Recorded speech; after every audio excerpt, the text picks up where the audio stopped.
스포츠 역사에 황당하고 웃긴 일들이 아주 많습니다. 그 중에 1980년 보스턴 마라톤 대회 여성 우승자 로지 루이치라고 하는 여성에 관한 이야기는 너무나 황당하고 참 웃긴 이야기입니다. 이 로이 루이치라고 하는 여인은요, 당시 보스턴 마라톤 대회에서 1등으로 들어와 가지고 아주 요란한 박수갈채를 받으면서 머리에 월계관을 쓰는 영광을 누렸습니다. 그런데 이 여인이 육상계에서는 전혀 알려지지 않은 무명의 선수였습니다. 그 유명한 보스턴 마라톤 대회에서 처음 출전해서 우승을 한 것이었습니다. 많은 사람이 놀랐습니다. 그리고 누군가 이 여인을 의심하기 시작했습니다. 다리를 유심히 관찰해 보니까 전문적인 훈련을 받은 그런 마라톤 선수의 다리가 아니었습니다. 그리고 그녀가 42.195m를 완주한 모습을 본 사람이 없었어요. 후에 진실이 밝혀졌습니다. 이 로지 루이치라고 하는 이 여인이 마지막 1.6km를 앞두고 경주로로 뛰어들어서 그 마지막 1.6km만 달린 거예요. 즉각적으로 그녀에 대한 관심이 아주 폭발적으로 일어났습니다. 아니, 결국에는 발각될 것이 뻔한데 왜 이런 짓을 했을까? 결국 메달도 박탈됐습니다. 그리고 많은 사람들이 인터뷰를 하기 시작했습니다. 왜 그랬냐고. 그런데 놀라운 사실은 그 마지막 1.6km 지점에서 뛰어든 그녀는요, 끝까지 정말 자기가 그 보스턴 마라톤을 완주했다고 이야기를 하는 거예요. 그리고 자기가 우승자라고 하는 이 확고한 믿음과 신념에서 흔들림이 없었어요.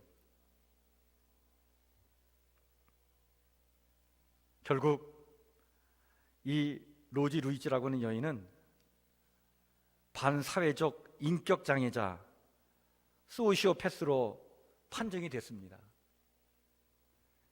양심의 가책, 옳고 그름에 대한 현실적인 감각, 판단력, 이 모든 것이 다 떨어지는, 그것이 결여된 환자로 판명되게 되었던 것이죠. 자, 이 황당한 이야기가 사실 우리에게 많은 것을 일깨워주고 있지 않나, 그런 생각을 좀 해봅니다. 여러분, 우리가 인생을 마라톤이라고 얘기하지 않습니까? 왜 그럴까요? 그것은 끈질긴 노력을 요하는 것이 인생이라고 하는 의미에서 인생을 마라톤이라고 이야기하겠죠. 그러나 인생의 경주에서도요, 승리의 포즈만을 바랄 뿐 경주를 피하려고 하는 사람들이 의외로 많습니다. 평상시에는 경주에 참여하지 않다가도 영광의 멸관을 받는 자리, 그 자리만을 탐하는 사람이 의외로 많아요. 사랑과 자선의 삶을 평상시에 살지 않다가 가끔씩 공공연하게 떠들썩한 그 자선 행위에 나타나서 영광의 스포트라이트를 받는 사람들이 있습니다. 그러면서 사랑과 자선의 삶을 일관성 있게 내가 달려왔다고 스스로 그렇게 믿고 자랑하는 사람들이 있어요. 아주 유사한 반사회적 이상 성격자들입니다. 그런데 신앙생활을 여러분, 우리가 이렇게 할 수가 있어요. 신앙이라고 하는 길고도 험한 경주에 참가하지 않으면서, 시련의 때에 믿음을 견제하지 않으면서, 기도가 필요할 때에 기도하지 않으면서 승리의 멸관만을 바라는 것입니다. 승리의 포즈만을 목말라 하고 일관성 있는 믿음의 경주는 외면하려고 합니다. 여러분, 이것은 바른 신앙이 아닌 것이죠. 승리의 포즈가 아니라 일관성 있는 경주가 여러분 신앙생활의 본질인 줄 믿습니다. 수없이 많은 갈등과 협박과 비난과 배신자로 몰리면서까지도 그것에 굴하지 않고 끝까지 일관성 있는 신앙의 경주를 해나가는 것. 여러분, 이런 삶을 살았던 사람이 바로 예레미야 선지자인 것을 우리는 알게 됩니다. 그는 자신의 삶을 오늘 본문에서 이렇게 고백을 합니다. 여러분, 오늘 3절 말씀을 한번 보시길 바랍니다. 이 3절은 예레미야의 고백입니다. 이렇게 말하고 있죠. 유다의 왕 아몬의 아들 요시야 왕 13째 해부터 오늘까지 23년 동안 여호와의 말씀이 내게 임하기로 내가 너희에게 어떻게 했다고요? 꾸준히 일렀으나. 일관성 있는 신앙의 경주를 이 예레미야는 꾸준히라고 하는 이 단어 하나로 압축해서 자기의 신앙의 여정을 지금 우리에게 지금 묘사해주고 있는 거예요. 표현해주고 있는 것입니다. 꾸준히 23년 동안 달려왔다는 것입니다. 여기 꾸준히라고 하는 이 말은요, 다른 번역 성경에는 열심히 부지런히 이렇게 표현되어 있고요, 영어 성경에는 again and again으로 표현되고 있고, 히브리어 성경에는 이 단어를 하시켐이라고 하는 단어를 쓰고 있습니다. 근데 이 하시켐이라고 하는 이 단어가 참 깊은 의미가 있어요. 여러분, 이 단어의 뜻은 그 어원이 되는 명사 쉐켐이라고 하는 그 명사가 무엇인지를 우리가 알아야 이게 뜻이 아주 분명해지는데, 쉐켐은요, 어깨를 뜻합니다. 당시 유목 생활을 하던 당시의 사람들은요, 이 어깨라고 하는 이 단어를 아주 특별한 의미로 마음에 새겼어요. 그것은 짐을 지고 긴 여행을 떠나는 것을 상기시키는 단어입니다. 당시 여행을 떠나는 사람은 필요한 짐을 당나귀 어깨에 올려놓든지 자기 어깨에 지고 출발했는데, 그런 의미에서 세키메라는 단어가 동사로 쓰일 때는 하루 여행에 필요한 짐을 짐승의 어깨에 올려놓는다라고 하는 뜻이 됩니다. 뜨거운 태양볕을 피해 이른 새벽에 주로 여행을 출발했기 때문에 새벽 일찍 움직이는 그런 행위를 묘사할 때 쓰는 단어도 바로 이 세킴이라고 하는 단어입니다. 이런 의미에서 이 3절 말씀을 좀 더 자세히 표현해 보면 이런 고백일 것입니다. 주님의 말씀을 내 어깨에 메고 나는 매일 아침 해가 뜨기도 전에 일찍 일어나 부지런히 열심히 꾸준히 전하며 달려온 나날이 23년이나 되었습니다. 여러분, 예언자로서 예레미야의 사역 기간은 총 40년이 됩니다. 그래서 오늘 여기 말씀처럼 요시야 왕 13년이 되는 해부터 남왕국 유다가 멸망되고 난 이후까지 총 40년 동안을 선지자로 사역을 했던 그런 사람이 예레미야입니다. 그 40년 동안의 그 사역, 그 중간 지점 정도가 되는 23년의 이 시점에서 고백하고 있는 거예요. 오늘 나는 꾸준히 경주하고 있습니다.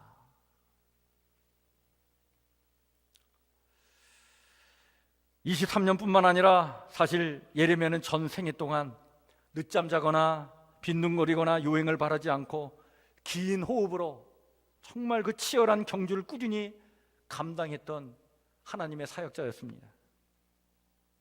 여러분, 이 꾸준히라고 하는 이 단어가요, 예레미야가 총 52장으로 되어 있는데 그 52장에 11번이 표현이 되는데 아주 고르게 11번이 이게 표현되고 있는 것을 봐요. 예레미야가 그 긴 세월 동안 하나님 말씀 때문에 받는 그 조롱과 배척과 옥살이를 감수하면서도 결코 흔들리지 않았던 것은 이 꾸준함에 있었던 것입니다. 그래서 그는 진실로 노성벽이요 세기둥처럼 살았던 것이죠. 이런 예레미야의 인생을 보며 우리는 참 경탄하게 됩니다. 저희가 지금 주일날 지금 한 2개월에 걸쳐서 예레미야 말씀을 지금 살피고 있어요. 예레미야 함께 걷기라고 하는 주제로 말씀을 나누고 있는데, 우리 다음 주까지 예레미야 말씀을 살피고 6월 달부터는 우리 바울과 함께 걷기 해서 바울의 일생을 우리가 한번 살피면서 하나님의 말씀을 나누고자 합니다. 제가 2개월 동안 이 예레미야에 있는 말씀을 살피고 묵상하고 예레미야 인생을 깊이 마음에 묵상하면서 느낀 게 있어요. 여러분, 참 예레미야 앞에서 저는 참 초라해지는 느낌을 갖습니다. 저는요, 사실 연속극을 즐기지 않습니다. 이유는 다른 데 있지 않습니다. 저의 짧은 호흡 때문에 그렇습니다. 연속극을 따라가기가 너무나 버겁더라고요. 저는 하루 만에 에베레스트산에 오르고 싶은데, 그런데 몇 달이 걸린다는 것이 이미 그 자체로 흥미를 잃어버리더라고요. 그런 의미에서 보면 저는요, 아마추어 등산가입니다. 여러분, 아주 노련한 등산가는요, 아주 조용하고 규칙적인 그 짧은 보폭으로 그 보폭을 유지하면서 꾸준히 산을 올라가죠. 근데 아마추어 등산가는요, 그냥 한 걸음에 오르고 싶은 그 욕심으로 보폭을 길게 잡고 서두르다가 금방 녹초가 돼서 쓰러집니다.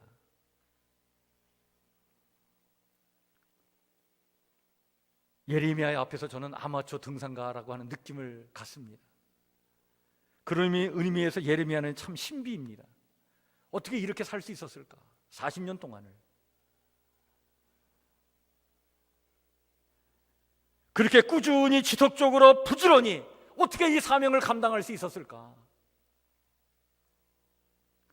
정말 많은 시련이 있었고, 매도 맞았고, 감옥에도 갇히고, 수모도 당하고, 모욕도 당하고,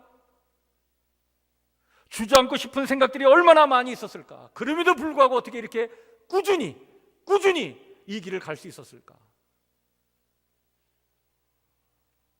변덕스럽고 충동적인 동시대 사람들의 삶의 모습과는 너무나 대조적으로 꾸준한 그 진실함으로 그렇게 살 수 있었다는 것, 참 신비입니다.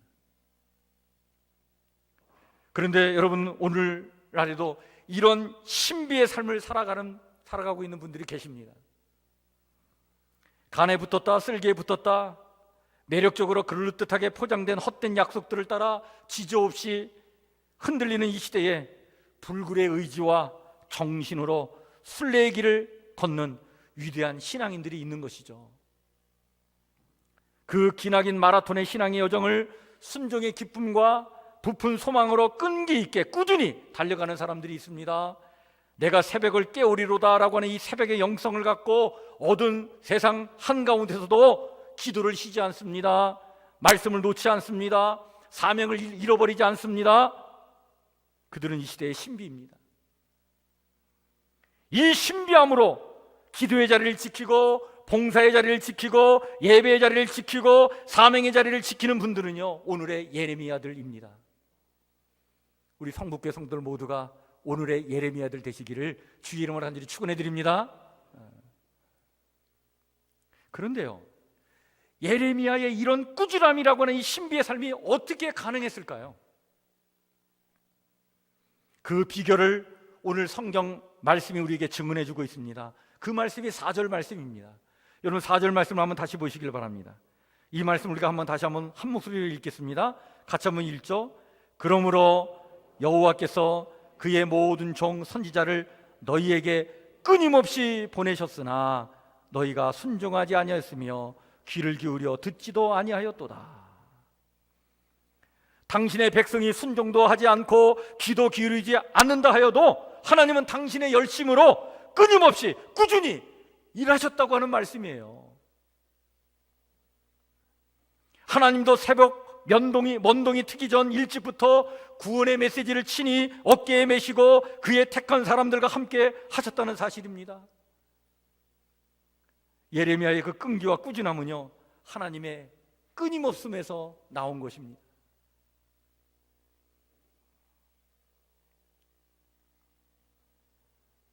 매일 아침마다 끊임없이 일하시는 그 하나님의 성실하심, 그것을 체험했던 예레미야의 까닭에 예레미야 삶의 꾸준함이 있었던 것입니다. 23년, 아니 평생을 그 하나님의 끊임없는 그 은혜와 사랑 때문에 예레미야는 꾸준히 자기의 길을 갈 수 있었던 거예요. 이런 놀라운 하나님의 성실하심을 예레미야 애가에서 이렇게 노래합니다. 예레미야 애가 3장 22절 23절에 이런 노래를 그가 하죠. 주의 인자는 끝이 없고 주의 자비는 무궁하니 아침마다 새롭고 늘 새로우니 주의 성실이 큼이라. 신실하신 주님, 주의 인자는 끝이 없고 그의 자비는 무궁하며 아침마다 새롭고 늘 새로우니 주의 성실이 큼이라. 성실하신 주님. 할렐루야. 바로 이것이었습니다. 아침마다 새롭고 그 신선한 사랑의 호흡으로 함께 하시는 그 신실하신 하나님, 하나님의 그 꾸준함은 단순한 의무의 반복이 아니라 놀라움과 창조적인 에너지로 함께 하시는 경이로움이었습니다. 하나님의 이런 생생한 끈기와 일관되고 창조적인 생명력이 매일 아침마다 새롭게 예레미야에게 다가왔기 까닭에 예레미야 또한 하루하루가 지겨운 삶의 반복이 아니라 하루하루가 신비의 삶이 되었던 것입니다. 이런 하나님의 끊임없음과 예레미야의 꾸준함에도 불구하고 진리의 말씀을 듣지 않는 사람들이 있었습니다. 하나님의 그 사랑의 속삭임을 귓전으로 흘리며 그 숨결을 외면했던 사람들이 있었습니다. 그러나 신실하신 하나님은요, 포기하지 않으셨습니다. 하여 예레미야도 포기하지 않았던 것입니다. 오늘도 우리가 쉽게 포기하지 않는 이유가 있습니다. 꾸준히 신앙의 길을 가는 이유가 있습니다. 오늘도 이 세상 어떤 것도 포기하지 않으시며 꾸준히 끊임없이 그리고 신실하게 역사하시는 하나님의 신비가 우리와 함께 하시기 때문인 줄 믿습니다. 지금도 여전히 그 어깨 위에 골고다 십자가를 지고 가시는 신실하신 예수님의 사랑이 우리와 함께 하십니다. 물론 여전히 세상은요, 욕심으로 충만해 있어서 자신의 헛된 탐욕을 실현하기 위해 다른 사람을 희생시키는 거친 그 폭력성을 갖고 살벌한 세상을 만들어 나가고 있지만, 그러나 그런 세상을 하나님은 결코 포기하지 않으십니다. 너희는 각자의 악한 길과 악행을 버리고 돌아오라. 그리하면 나 여호와가 너희와 너희 조상들에게 영원부터 영원까지 준 그 땅에서 살리라. 오늘 이 주신 5절에 있는 말씀처럼 이 진리의 말씀으로 끊임없이 그리고 꾸준히 우리를 깨우쳐 주십니다. 오늘도 진리의 영 성령님은 끝까지 우리와 함께 하시는 줄 믿으시길 바랍니다. 우리를 끊임없이 꾸준히 깨우쳐 주십니다. 이 성령님이 이런 끊임없는 은혜와 사랑으로 우리와 함께 하시기 까닭에 우리 또한 꾸준히 이 믿음의 길을 가게 될 줄 믿으시길 바랍니다. 요한복음 13장 1절에서 이런 주의 사랑을 이렇게 우리에게 말씀해 주고 있죠. 세상에 있는 자기 사람들을 사랑하시되 끝까지 사랑하시느니라. 사도행전 1장 8절에서는 성령의 역사를 이렇게 우리에게 일러주십니다. 오직 성령이 너희에게 임하시면 너희가 권능을 받고 예루살렘과 온 유대와 사마리아 땅 끝까지 이르러 내 증인이 되리라. 할렐루야. 끝까지 이르러 주님의 증인들로 살도록 성령님께서 우리와 함께 하신다는 사실입니다. 고린도전서 1장 8절에서는 또한 우리에게 이렇게 약속의 말씀을 주십니다. 주께서 너희를 우리 주 예수 그리스도의 날에 책망할 것이 없는 사람으로 끝까지 견고하게 하시리라. 오늘은 교회 절기로 성령 강림 주일입니다. 여러분, 성령의 강력한 역사로 초대교회가 탄생한 날을 기념하여 지키는 교회 절기인데요, 그 성령의 강력한 역사로 말미암아 교회가 시작된 그때부터 지금까지 성령은 교회를 떠나신 적이 없으십니다. 하나님의 자녀들을 포기한 적이 없으십니다. 오늘도 끊임없이 꾸준히 함께 하시는 성령의 능력으로 힘입어 세상의 험한 꼴들을 보며 상심하고 좌절하고 절망하며 살아갈 수밖에 없는 우리의 현실의 삶이지만, 그럼에도 불구하고 그 모든 거 다 이겨내시고 여러분 예레미야처럼 꾸준히 주의 길을 따라가는 주의 거룩한 백성들 모두가 되시기를 주의 이름으로 간절히 축원해 드립니다. 이 꾸준하게 지속적으로 주의 사명을 감당해 나가는 신비로운 삶, 그 삶을 살게 하시는 하나님, 오늘도 우리 가운데 역사하시는 하나님 되십니다. 그 하나님께서 오늘도 여러분들을 포기하지 않으십니다. 영원토록 함께 해주실 줄 믿습니다. 주의 인자는 끝이 없고 주의 자비는 무궁하니 아침마다 새롭고 늘 새로우니 주의 성실이 큼이라. 신실하신 주님, 할렐루야, 아멘. 기도하겠습니다.